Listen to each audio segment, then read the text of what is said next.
here, so I'm going to speak relatively loudly, maybe awkwardly loudly to start, until I know your attention is with me and with each one another. And after that, when I'm assured that we're all still awake, we'll chill out a little bit, okay? But we have to be a little bit rowdy at first to make sure that we're all together right now. Here's where we're going to go right now and over the course of the other three lectures, and then we'll get into talking about Luther specifically. We're looking at a Lutheran response to tyranny. That assumes that there are Lutherans. We have some here tonight, but it doesn't tell you a lot about what tyranny might be. So let me just talk briefly about that before we talk about Luther's first response in 1523. Tyrant, like the word dictator, was originally not a bad word. A dictator is somebody who would take over Rome's republic temporarily to benefit everyone else in a case of emergency. A tyrant was a similar kind of an institution in the Greek-speaking world. It could even be beneficial to have someone kind of take the reins. Something to notice about all the stuff that we'll discuss over this lecture and the other three is that we don't have someone taking the reins in a time of war or emergency. And if there is an emergency, then it may be, and you'll see this especially the closer we get to the present day, especially in the last lecture about what some of our own forefathers in the Missouri Synod said about political emergencies in American history, was that they were largely for the sake of the growth of government. They were not a response to a legitimate emergency, such as, for example, an invasion, which is the usual case for a dictator, for example, to take over in Rome.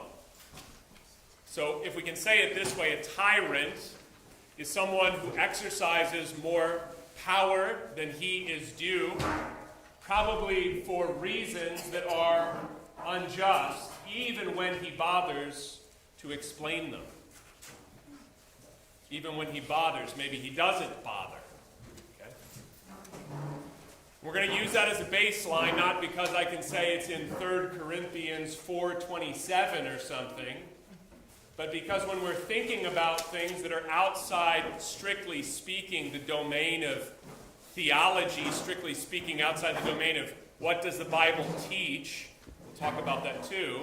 But when we're talking about responses to political or community or social problems, we need to be able to say something, even if it's not as absolutely dead set as what is the atonement, who is Christ, the way we have with biblical revelation. Okay? It's a little bit more of a moving target, but I think we can actually set up a target. That's what we're talking about when we talk about tyranny. Remember especially the concept of power that is his due. Power that is his due.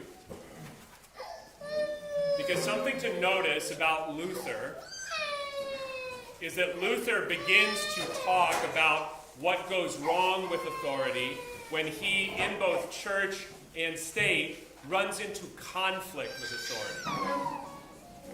A Lutheran response to tyranny, we're saying, historically, is always going to come out of something you didn't look for.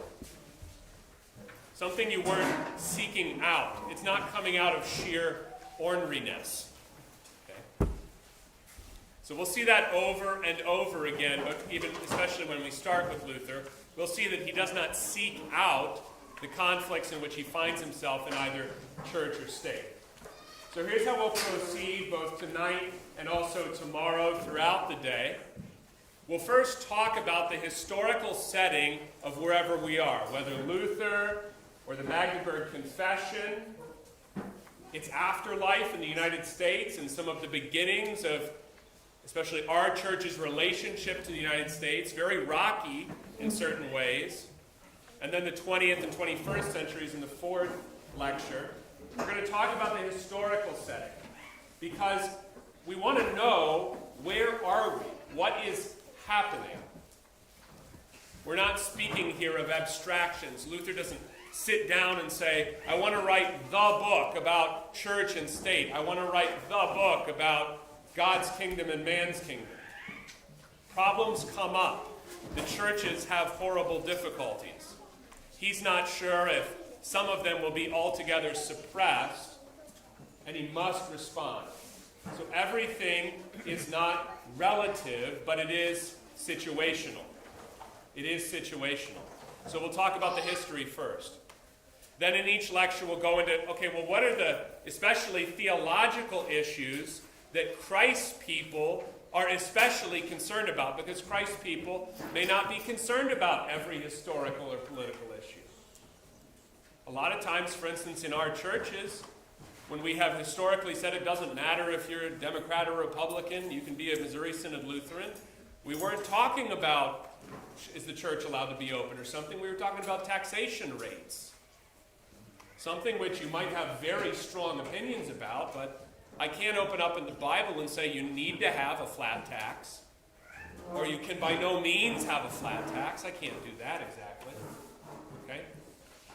But what are Christ's people interested in each of these issues, each of these times, right? And so especially tomorrow night when we come down to our own time, we'll be able to, as you guys especially are interested in contributing, what do you see going on?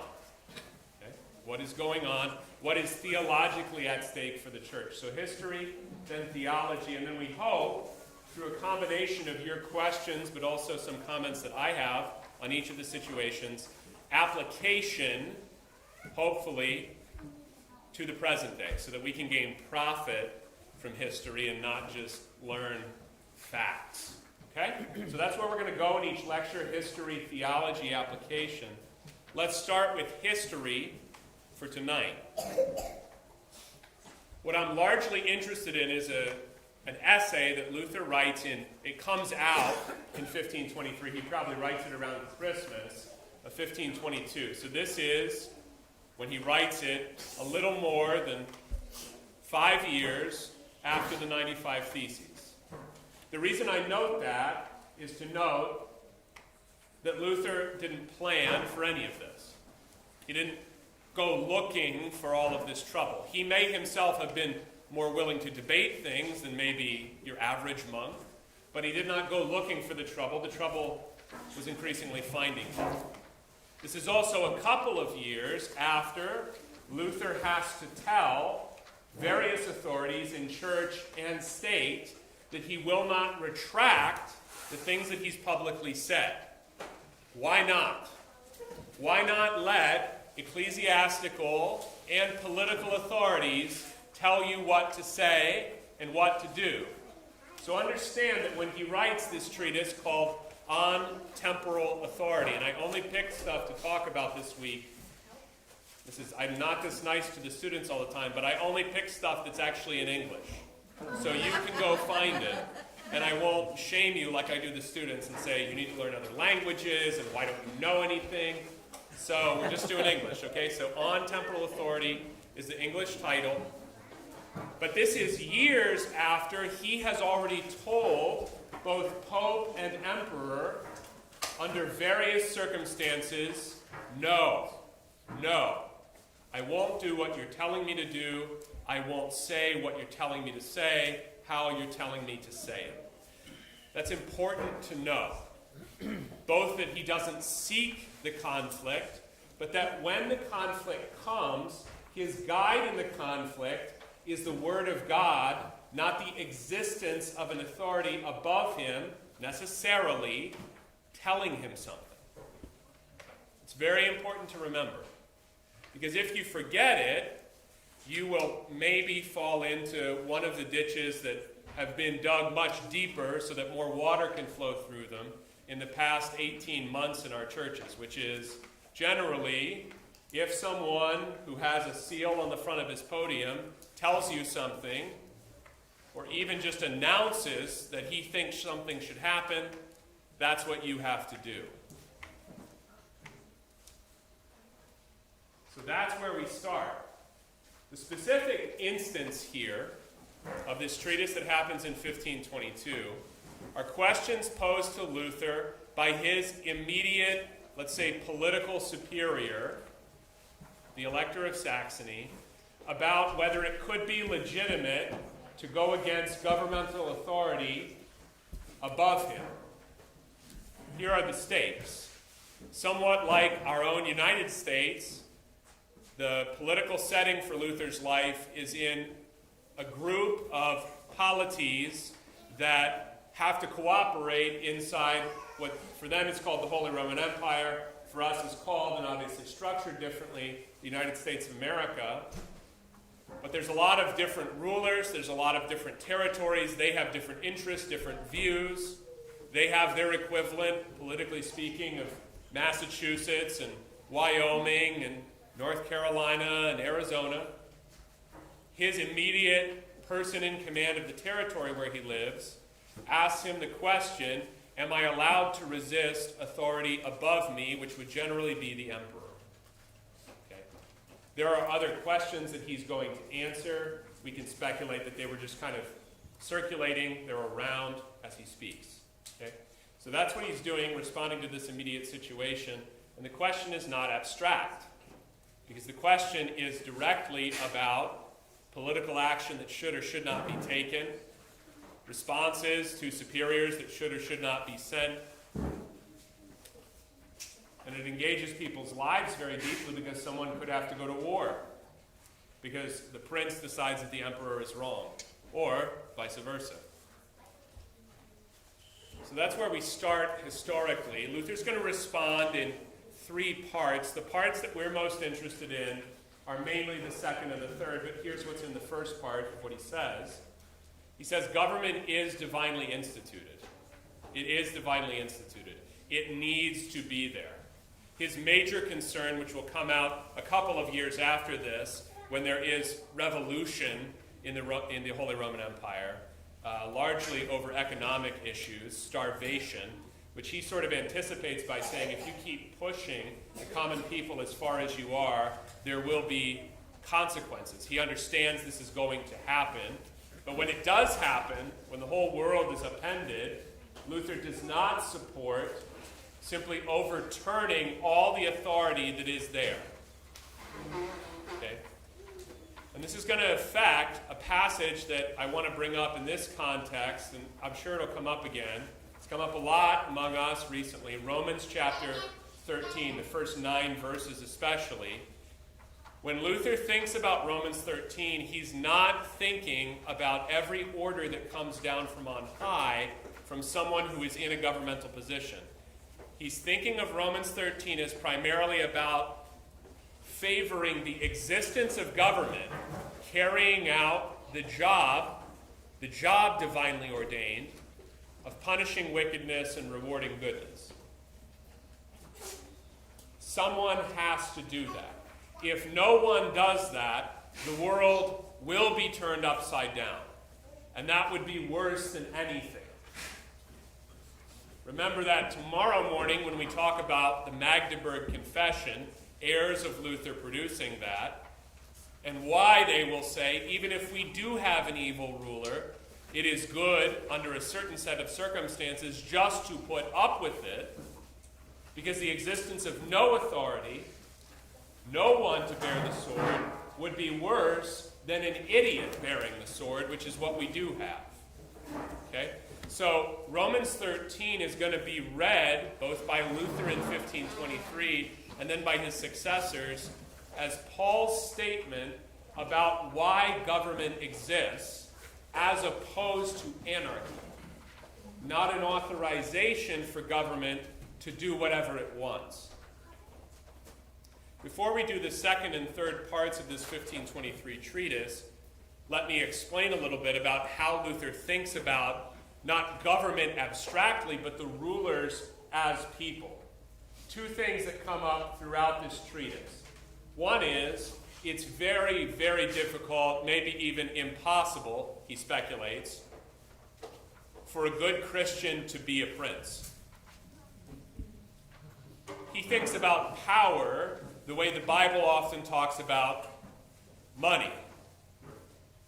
It's not evil in itself, but people have a lot of trouble handling it without severe jeopardy to their souls. So he says it's very rare to find a prince who is a true Christian. Okay? And that comes up several times throughout. So that's one thing. The job itself, even as necessary as it may be, is a danger and a hindrance. And he says most of the time you find the prince addicted to his own pleasure. So he thinks his job is to accrue to himself all the stuff he can compel other people by some means to give him. Think about in the large catechism when he's talking about the fourth commandment, right? The one about, let's say, abstractly authority. Father and mother concretely, but then also, he says in the large catechism, fathers in the spirit, those would be the pastors, and fathers of state, those would be the rulers. And he says that instead of putting their faces on the coins, they should put a loaf of bread on the coins so that they remember what it is that their job is, which is that the people don't starve to death. Right? But what do they do instead? They put their faces on the coins so everyone has to look at them. Okay? So he has a certain understanding of what power does to people. The other thing that he says, and you yourself can judge whether you think Luther is, quote, keeping the eighth commandment or not. He says several places in this treatise alone, most of our rulers are insane. So, I mean, that's in the first paragraph, among other places. So his judgment is that the way things are going, from what he sees going on, the way things are going, they've gone mad. They've gone mad. So to move from sort of the historical observations into things that are more strictly speaking theological, and if you find on temporal authority, you'll find this largely in the second and third parts of the treatise. He divides them up this way, so that's why I'm doing it. Is that in addition to government being a divine institution, it has rule over one realm in which men live. Now, raise your hand if you've ever heard the phrase two kingdoms. Two kingdoms. The tricky thing about that phrase is that on its own, it's not in Luther. On its own, it's not in Luther. And the reason that matters is that Luther doesn't think of the world as kind of divided, or people as divided, between when I pay my taxes, I'm in this kingdom, and when I give money in the church, I'm in this other kingdom, or maybe even in the church, I'm still in the tax-paying kingdom, but when I'm receiving Holy Communion, then I'm in the kingdom of the right hand. He uses realms, okay? And those realms are respectively ruled by the church on the one hand, governed by the Word of God, and government on the other hand, governed not necessarily by God's Word, but by what he calls reason. By reason. An example he gives of reason would be a ruler who asks for the wisdom that Solomon had, because even once you have all the laws written out, and if you've ever changed your church's bylaws, or your homeowners association laws, or whatever it is that you get involved in, you realize you can't write enough laws to handle everything. So he says, even if you have very good laws on the books and they're all written out, not only do they have to be enforced, but also the ruler needs to understand, needs to have the wisdom to rule even when the law does not cover precisely what should be done. He is not an automaton. So in the same way that the pastor has to be learned in the Word of God so he can apply it rightly, not generically, but apply it to God's people whom he knows. In the same way, the ruler needs to have reason, which will allow him to exercise wisdom so that justice is done, even where the law is unclear or does not handle. I've never been invaded by this country before. What should I do? Okay. So these are two different realms, and the reason that they exist distinctly is because they have two different goals. This is really going to come into what he sees the government as overstepping. They have two different goals. The goal of the realm of the church, oriented chiefly by the gospel of Christ, is the salvation of men's eternal souls. And through the salvation of their souls also, you can understand in the resurrection, the salvation of their bodies as well. Eternally, eternal goods. Right? That crown of life which fadeth not away. And that's what the church is oriented toward in every nation. The government is not oriented toward eternal goods, nor can it even sensibly try to govern what is in a man's soul or heart. Luther really uses them equivalently. He says they can control your body, they can tax you, they can take your life, but anyone who tries through outward means to control the human heart, man's heart, will put himself in a frazzle. Because he'll realize, I can't do this. I can even take him and force him into the church building on Sunday morning. It won't necessarily change anything, even if I marched him there in chains. So, both are divine institutions. The church, which none of us was really in doubt about that, but also the government is a divine institution possessing the sword to punish wickedness and to reward goodness. And it's for this life only. It's for this life only.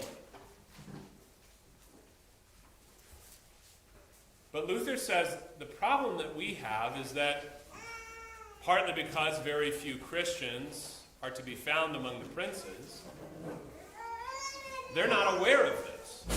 They don't follow this. They don't think this way. They think that what is owed to them, especially by those whom they rule, is absolute obedience in everything that they may say. It's notable to think that even in that time, with a strict system of social hierarchy and ultimately at the top, monarchy, that the rulers did not have sentimental convictions about how much they owed to the little guys, and they loved them and they wanted to take care of them.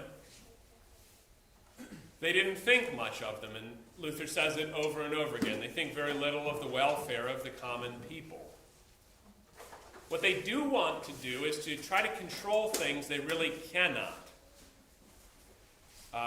This is a note to think of, especially once we talk about some specifically American situations tomorrow, is that Luther really does push toward an idea of what we would call at least distinction of church and state, if not their separation. So he never says, let's not support the pastors through taxes. He never says, let's disestablish the church.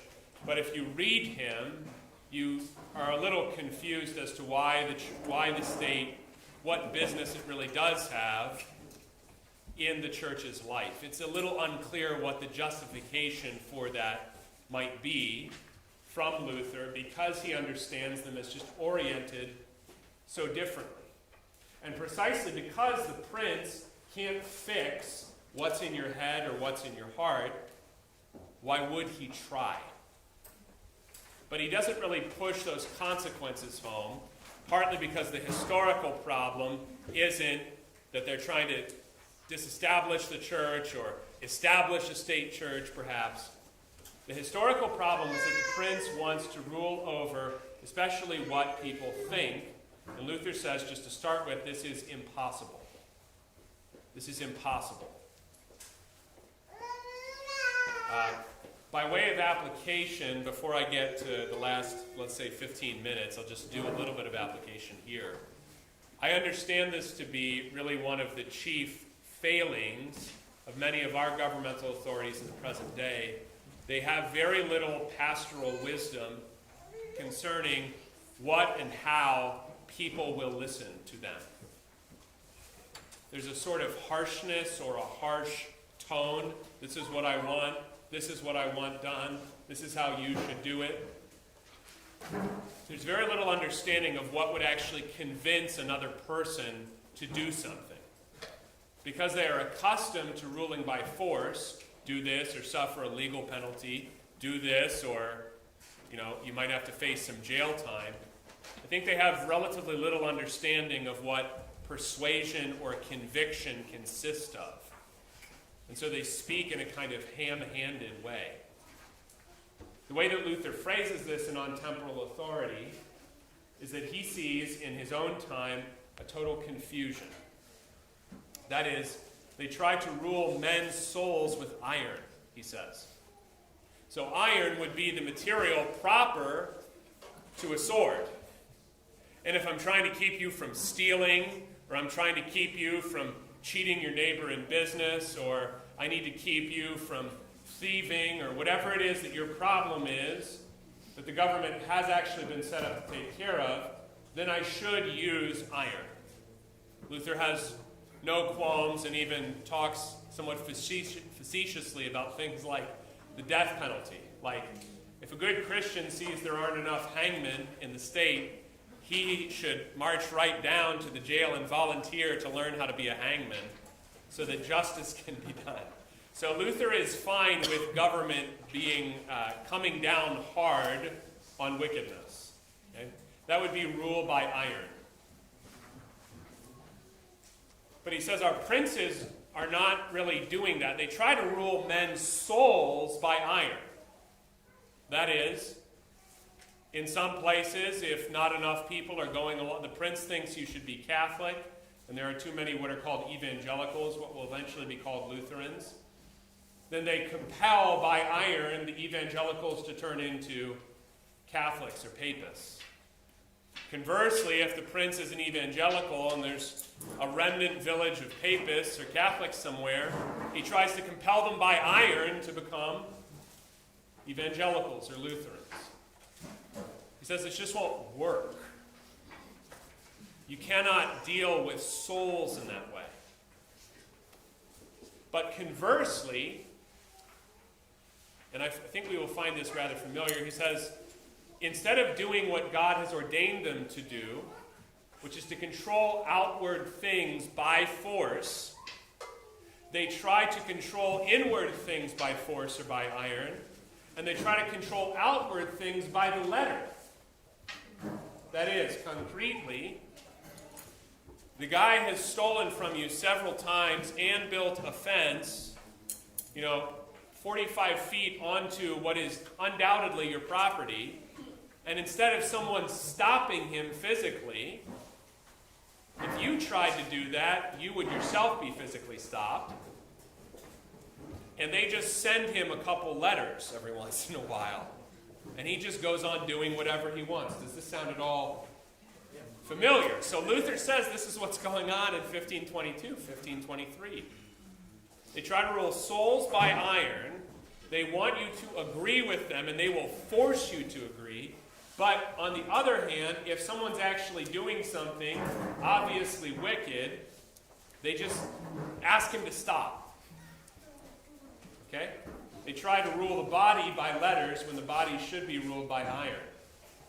Okay? So you have this dichotomy of iron and letters, right? And so notice how these aren't two separate realms. The church doesn't live in two separate, worlds, let's say, but that God has ordained one thing for the good of the body and the things of this life. Okay? That's what we would call the government. And they need to rule by iron, and they're not. And the church should rule by the letter, that is by persuasion, so that the soul can be changed through the word of God. And they're trying to rule souls by iron in collusion with the government.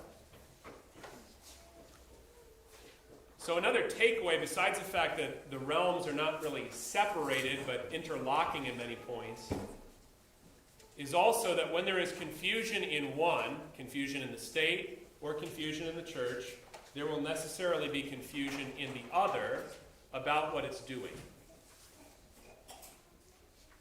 So if the church doesn't know how it's supposed to get people to come, by persuasion, by the letter, then the state will also be confused if it knows anything about or has anything to do with the church. If the state thinks that it really is more like a church and needs to spend all its time convincing you, now I pumped gas twice today on my way down here, and I had the exact same ad at both. I hate ads at gas pumps.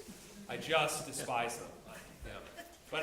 But the ad was it was telling me to get my children vaccinated. It was paid for by the federal government. So the government really wants me to really wants to persuade me of things. I would just rather that it didn't tax me such vastly different amounts in different, but that's up to the states, right? But the roads in Tennessee were horrible, and nobody sent me an ad about that. Nobody said, if you realize that the roads in Tennessee were horrible, here's who you talk to. Okay, but it wants to persuade me of certain things, especially about, in this case, my family life, right? So the government is not supposed to be, according to Luther, in the business of persuasion. It's in the business of rule and of the execution of law. Okay. Now, I will say this, and this is important to remember because it's something that our forefathers in the Missouri Synod will also maintain. Luther doesn't really care about the structure of the government. He cares about the function of the government. So he doesn't really discuss, for instance, in the Holy Roman Empire, you have what are republics in different cities especially. You have largely things that are aristocratic or monarchic. The structure doesn't matter. For him, it's the function. Is it carrying out its divinely ordained function? And how do I answer that very obvious biblical question? Is wickedness being punished and is goodness being rewarded and promoted? How do I know that? Well, I don't just stop by saying, okay, that's what's in Romans 13. So what you get, and I didn't put this in the section on history, I put this in theology for a reason. For him, recounting current events accurately is part of theology because it enables me to assess, is the government carrying out what God has set it up to do? So he'll put in there, people are being cheated. You can't go anywhere on the roads without being robbed. These are all current things he's saying this is going on. So that for him is not just kind of hand wave away, oh, that's the news. The news is depressing. Now to be clear, Luther's also not getting inundated with news the way we do. I mean, I can't even pump gas without somebody telling me something, right? But the things that he is aware are going on are part of how he evaluates human beings in authority. Okay? I know that this is happening. I know that, for instance, it's not going well with the poor in our land. This will not end well because the one who crushes the poor will himself be overturned. So this is what Luther does, and you can see this all over. This isn't just in this treatise I'm talking about tonight. He'll take especially things that you would find, and this is no surprise based on what he did for a living, things you will find in the Old Testament, especially the prophets, and map those things onto current conditions. So, if I find oppression of the poor being a common sign of corrupt government in the Old Testament prophets, if I know it's going on, right? This summer we drove around quite a bit as a family. We went through Portland, Oregon, and what did we see everywhere in Portland, Oregon? Homelessness, absolutely. It's all the kids remembered about Portland, Oregon. It's all there because it's all they saw, practically. If I know that it's happening and it's condemned in the Bible, then I don't need to, as it were, provide a Bible verse. I see the symptom happening in real life, and I say, this is wickedness. This is wickedness. Now, here's something else, and this ties into another treatise that if you're really interested in, I'm not going to talk too much about tonight, but it's on war against the Turk, separate essay, right, that Luther writes, considering one of the manifold times in which they thought maybe the Turks would come up from southeastern Europe and sweep all before them, right? Just one of many times.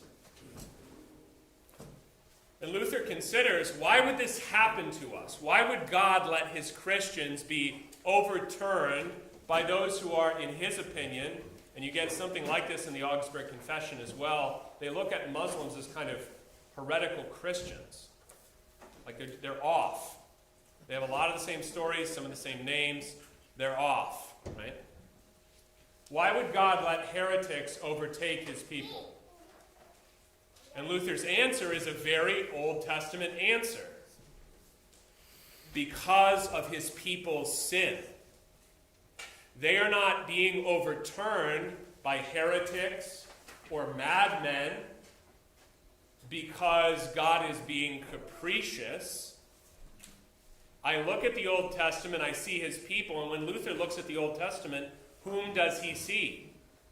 He sees Christians. So he looks at the entire Bible as a story about the church.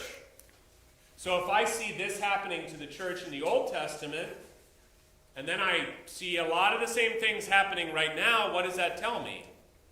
These two situations are the same. So he's not shy about, let's say, applying the Bible to present-day conditions, but he doesn't have to say something like something that's very common have you ever seen a sign? You live in the South, I'm sure you've seen some sign like this. 2 Chronicles 7:14. What does that say? If my people who are called by my name will relent, I will heal their land. I will turn and heal their land. That's right. Yeah. And what is that sign usually talking about when it's put up outside churches in the United States? It's usually talking about my people are the U.S. See, Luther, even in a place with an established church where presumably everyone except the very small number of Jews are baptized, does not think that God is dealing with his nation solely because of the nation, the political entity, the prince.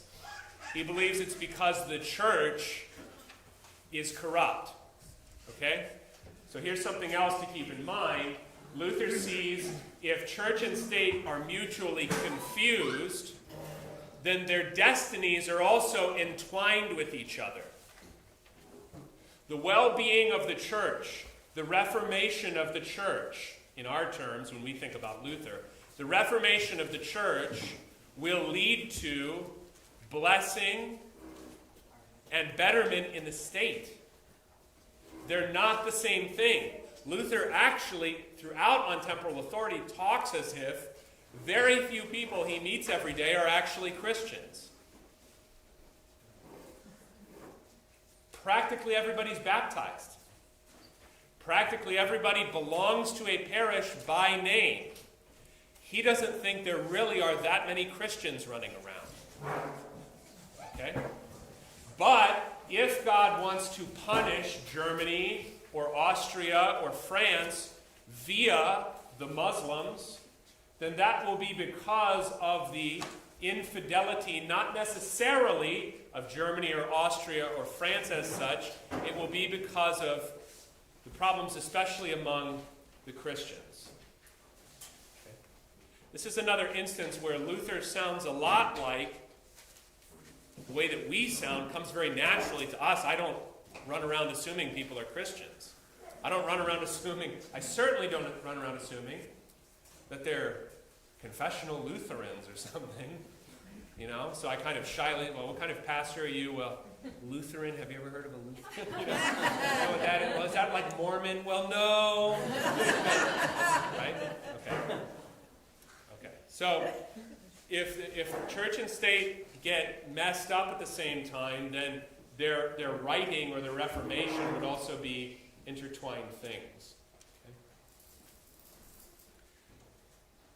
So let's do a little bit more of application, and a lot of these things, it is structured this way. A lot of these things will come back because the application, especially for the princes of the empire, of Luther's principles will really not happen until closer to the end of Luther's life, and especially after his death, when the evangelical princes will be overturned, and gradually the Lutheran churches are capitulating or being militarily crushed, and that's what will produce the confession we'll start with tomorrow morning, the Magdeburg Confession. So then they'll have to figure out, well, when he says that it is legitimate to disobey an authority who is overstepping what God has set him up to do, and or when the authority isn't even doing what God has set him up to do. Let's say the authority is punishing goodness and rewarding wickedness. The actual application of these things will have to remain largely for after Luther's life, because in his own life, he is largely protected by a benevolent authority for which he's thankful. That's why he is not taken into custody as an outlaw as he was declared prior to this treatise being written. So that application of that central point we'll kind of have to save for tomorrow, but let's do a little bit tonight. I think one thing to consider is the evaluation of character, right? The New Testament provides you in 1 Timothy 3 and Titus chapter 1 for ways of evaluating the character who is the pastor. And that's really important. The orthodoxy is actually presumed. Sound doctrine is all over both those letters. When you're evaluating the specific man, it's not enough that he be orthodox. What kind of a man is he to carry out the office? Similarly, you'll see Luther evaluating the character of the ruler. Not in this case his own specific ruler, who seems to be a good man, is asking pious questions. He's not bringing that into question, but he will say, a lot of these guys are crazy. They're nuts. They're in it for their own self-aggrandizement. That's why we suffer so much from them. It's not just that legally this is wrong or that is wrong, but that the men who carry out the government are themselves evil, or, more often in this treatise, insane. They're mad. So the evaluation of character is something that you'll see happening over and over again. And you can find that in the Old Testament prophets. Why are you so greedy? Why do you set your foot to do on my Sabbath what is not my delight? Right? Why do you oppose yourself to God's ways and pursue your own? What is wrong with your character? You can see here how, if that is one of the primary things he's evaluating, why the reformation of the church and the proclamation of the gospel would be urgent. Because these realms are distinct, but they're related to each other. So maybe if I had more people understood what made for real character, the nation would actually be functioning better than it is. Evaluation of character. In addition to that, confusion never stays in one place.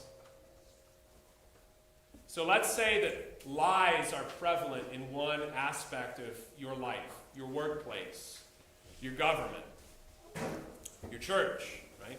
Who knows, right?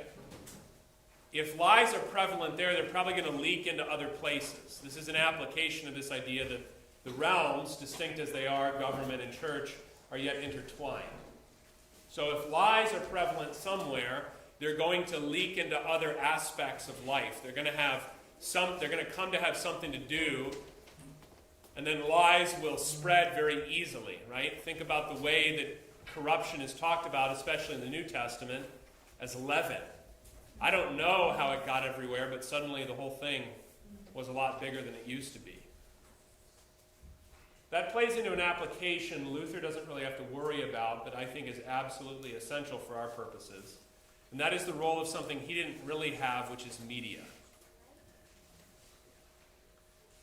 So he doesn't really have something that comes between your personal observation and knowledge of people and situations, such as you get from knowing the people where you live and the people in your HOA or your town or on the school board or whatever.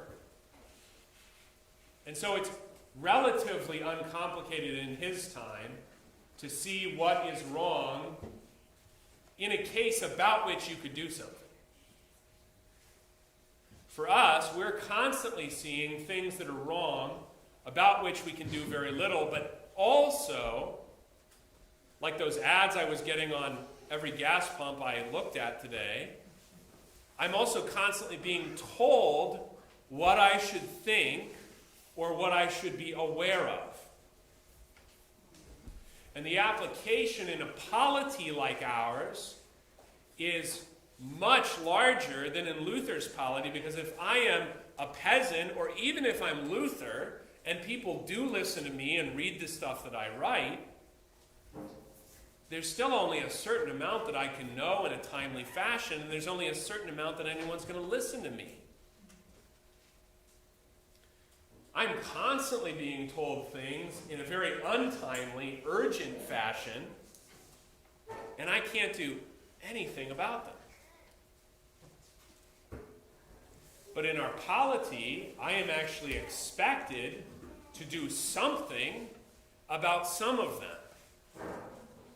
But since I am inundated with opinion and reporting, I'm not sure what to do about any of them. For example, what should I do about the state of the roads in Tennessee?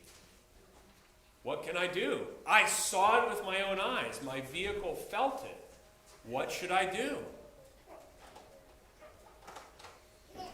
And the media is constantly coming in between us and the things that we observe and the people that we know, and informing us, as it were, about what is happening and how I should think about it.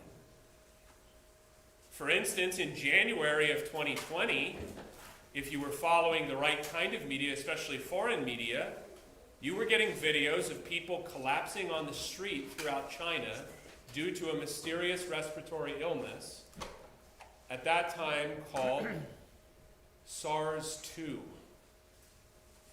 Does anyone remember the first SARS? There wasn't really a vaccine for that one. That was a while ago.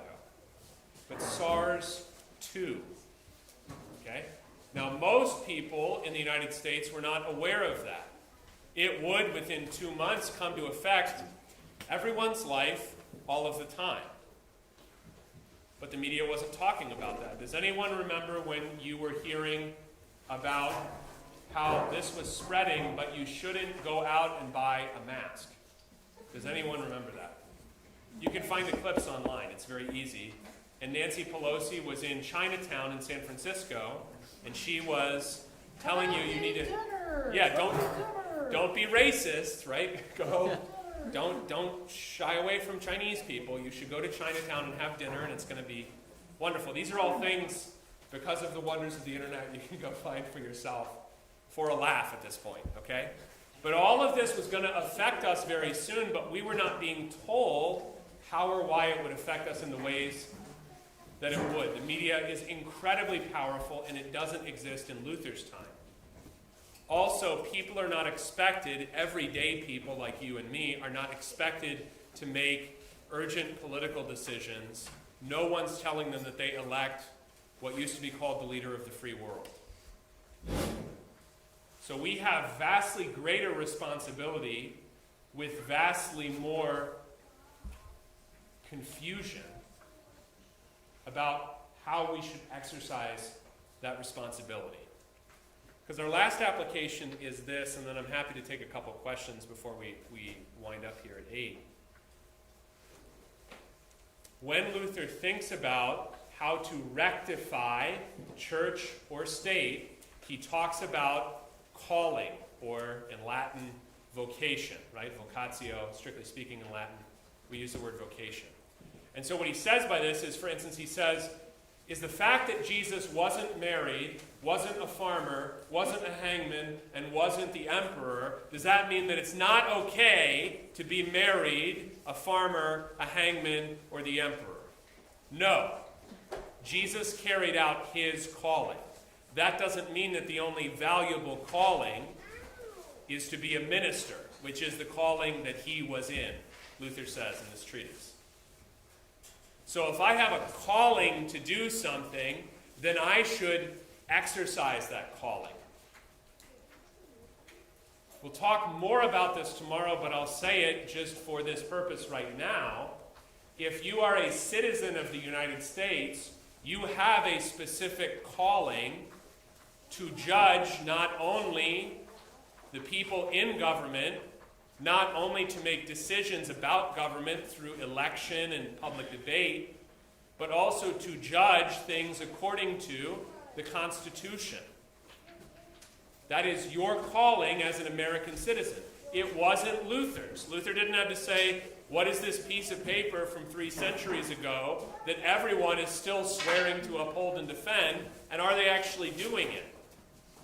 But whether or not you like it, that is part of your calling as an American.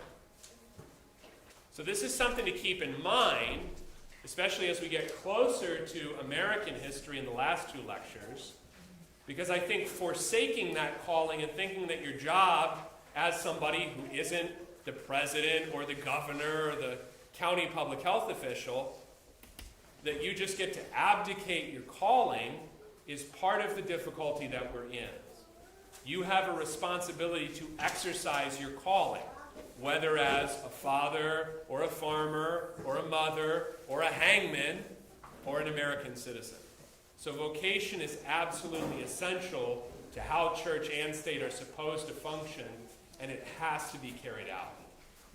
So we'll stop there for right now. Do you guys have questions? We have just a few minutes before 8. Yes, sir?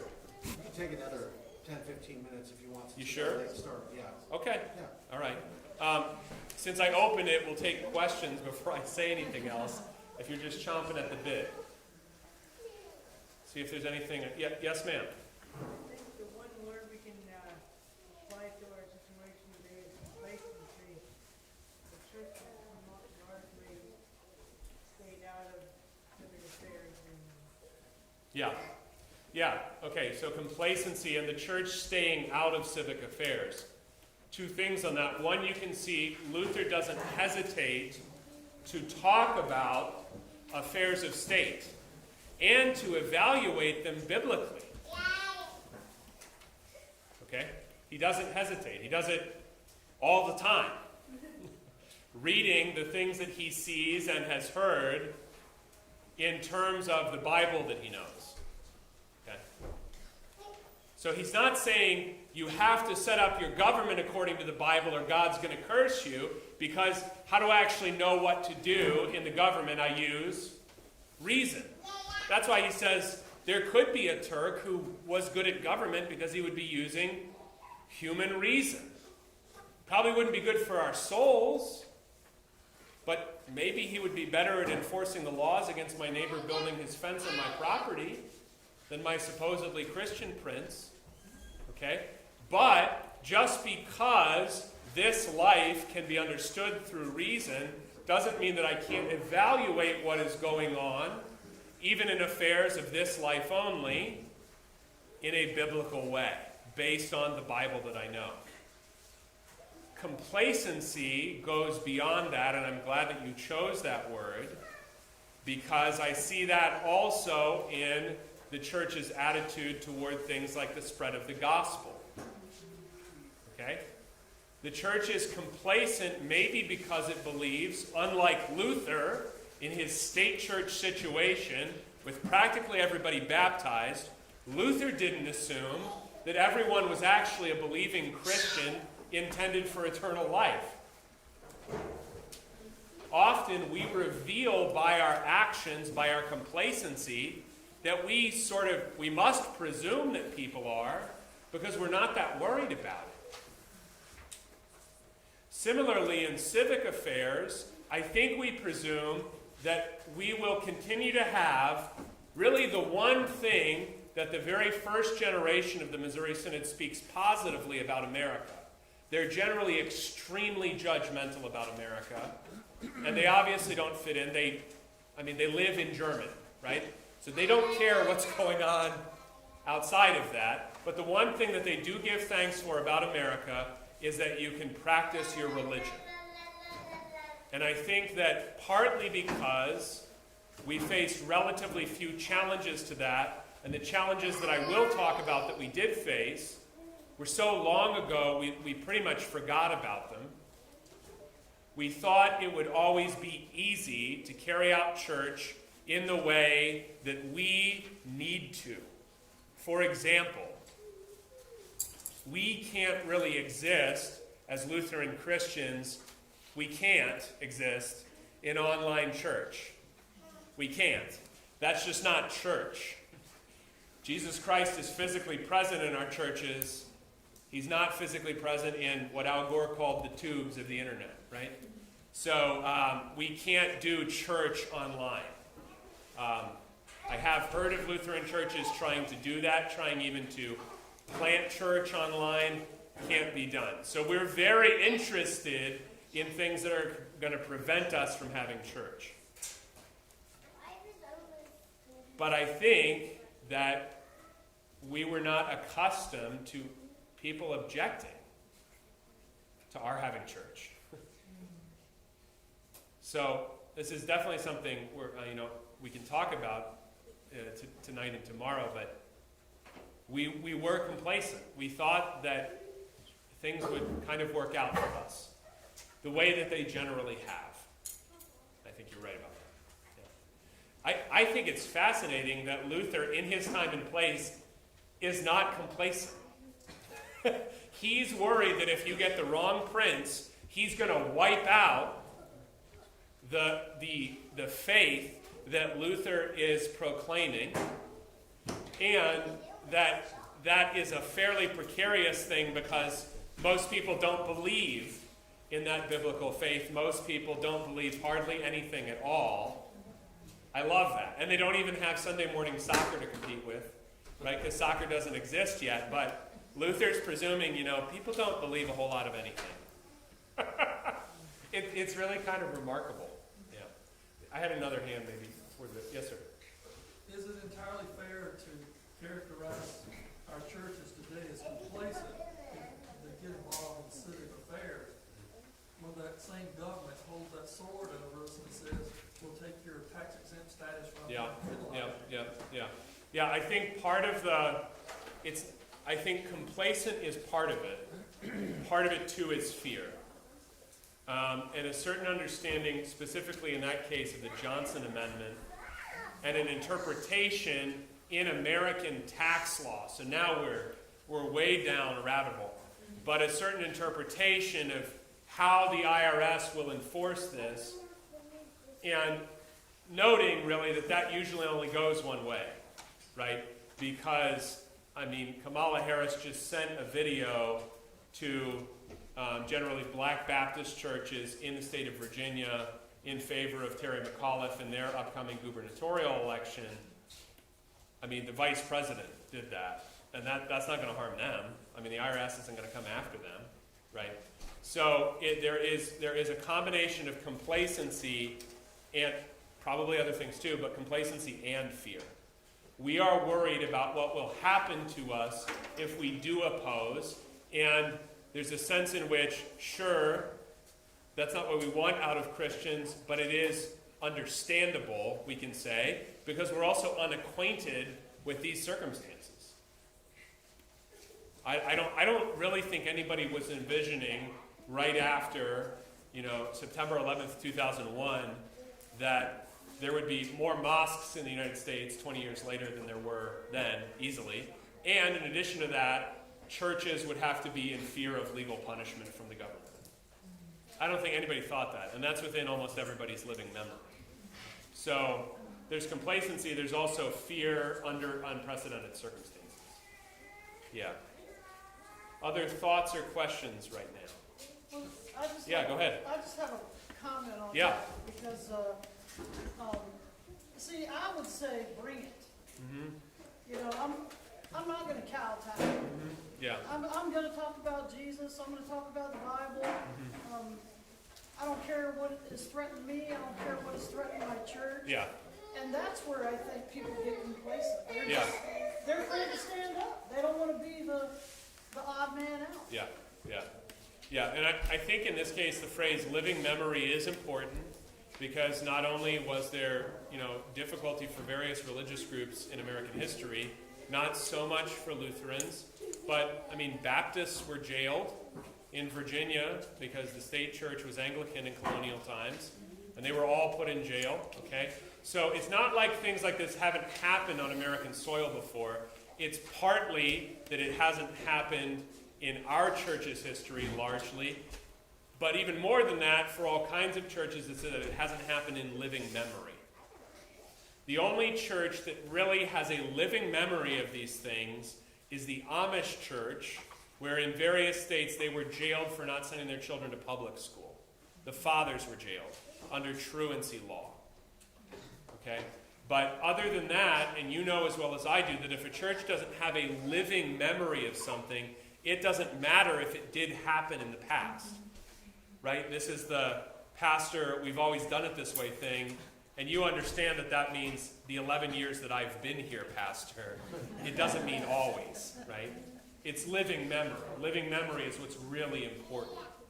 And we don't have a living memory of having that attitude and taking the consequences for it, by and large.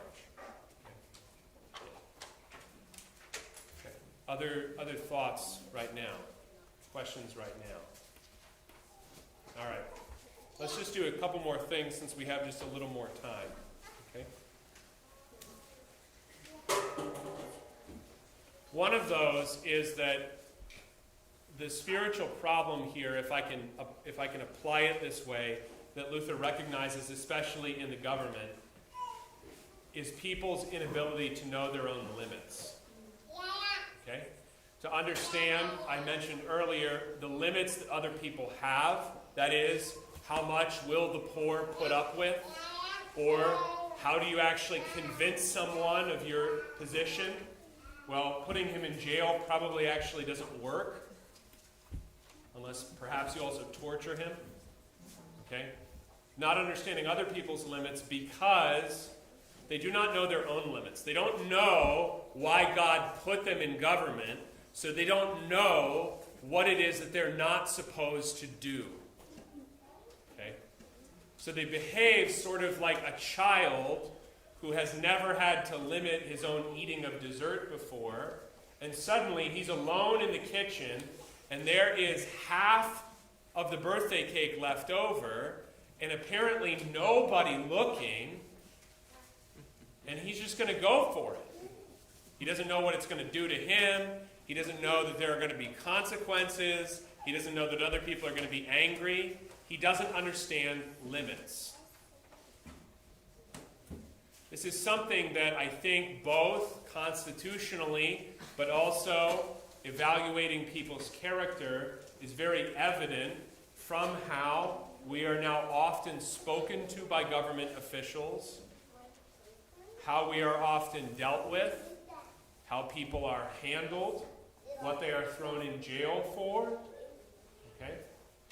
How they are often banned from entire platforms that function something like public utilities, but are not understood to be public utilities, so they can take them away from you, even if that means that your livelihood goes along with your YouTube account, whatever it was, okay? And the reason that that happens, I think, right, so this is me, not Luther speaking, I think it is because we have plenty of people in power, either at those Silicon Valley companies or in government or wherever, who do not understand their own limits. They have little sense of themselves as limited human beings. This is why, non-coincidentally, Silicon Valley, which also will summarily ban you without explanation for a variety of infractions, is also the best place to learn about how to survive your own death, transhumanism. Because it is a place that is cultivating the idea that human beings have no limits. Biblically, everybody's got all kinds of limits. I can't turn into a woman. If you're a woman, you can't turn into a man. You see where this is going. It's not coincidental that we also have the extinction of limits in other realms of life right now. They're trying to get rid of human created limits. There are males and females, and that's it. Government is supposed to do these things, fix the roads, etc., but that's it. The church decides how and when it worships. It decides, and that's it.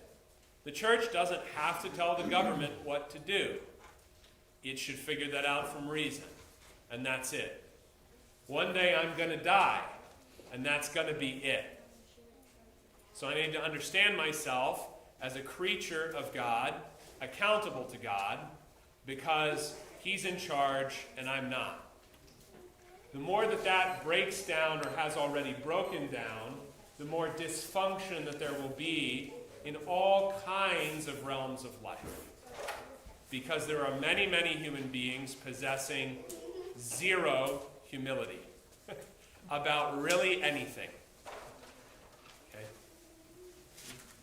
So that is also why you get pronouncements about how you should think about the Bible, which then gets parroted inside the church, even though the interpretation of the Bible came from the media. That's why. Because they don't hesitate to speak concerning things about which they know nothing. Because they are at least potentially experts on everything. This is, I think, the nature of the madness of which Luther speaks, and I'll wrap up here. I don't think he means that people are stark raving mad, running around screaming their heads off or something, necessarily. They may appear calm and collected behind their podiums. Their madness consists in not knowing that there are limits, that they have limits, and that God will, if man will not, enforce those limits on individual lives, on groups of people, on nations, on governments. And that's really the role that Luther understands the Turks to potentially be playing, along with other problems. If you won't repent with an understanding of your own limits, God will enforce the limits for you. And it will be much nastier than if you had repented. And you can see here how he's always integrating what he's saying, not merely politically. Luther doesn't give them specific advice. This is how you should govern this town and fix the roads over here. He's not doing their calling for them. But he is doing his calling as a Christian and as a minister to say, I know from Scripture that God enforces limits. So watch out, because he might have to enforce them on you. We'll stop there. Thank you very much. Let's head over to conference.